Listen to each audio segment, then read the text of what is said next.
एक बार की बात है, एक रियासत के मंत्री ने राजा को अपनी बेटी के विवाह समारोह में निमंत्रित किया। जब राजा अपने परिवार के साथ विवाह समारोह में पहुंचा, तो मंत्री उन्हें सम्मानपूर्वक विशिष्ट स्थान पर बैठाने ले गया। तो मंत्री यह देखकर बहुत लज्जित हुआ कि एक सफाई कर्मी वहां बैठा हुआ था। उसने सफाई कर्मी को सभी के सामने वहां से उठा फेंका और उन्हें बहुत डांटा। सफाई कर्मी ने बहुत अपमानित महसूस किया और बदला लेने की योजना बनाने लगा।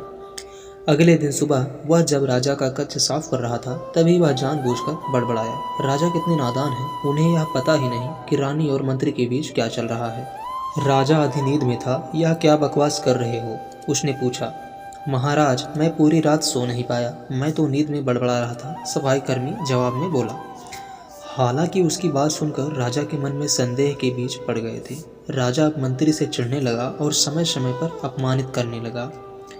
एक दिन तो उसने द्वारपाल से यह तक कह दिया कि वे मंत्री को महल में घुसने ही ना दें।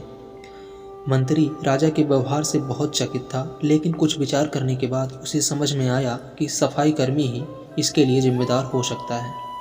मैंने उसका अपमान किया था और उसी का उसने बदला लिया है। अब मुझे उसे दोबारा प्रसन्न करना होगा, तभी वह राजा की निगाह में मेरा सम्मान दोबारा दिला सकता है।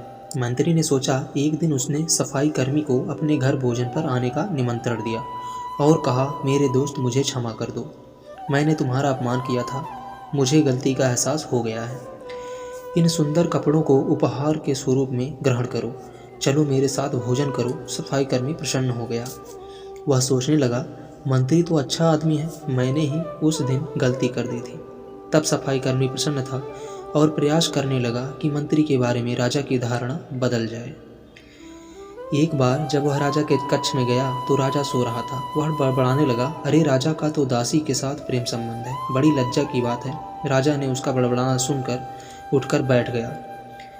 राजा ने सफाई कर्मी को बहुत डांटा। सफाई कर्मी बोला, क्षमा कर दे महाराज, मैं पूरी रात सो नहीं पाया, इसलिए दिन में ही नींद में बड़बड़ा रहा था।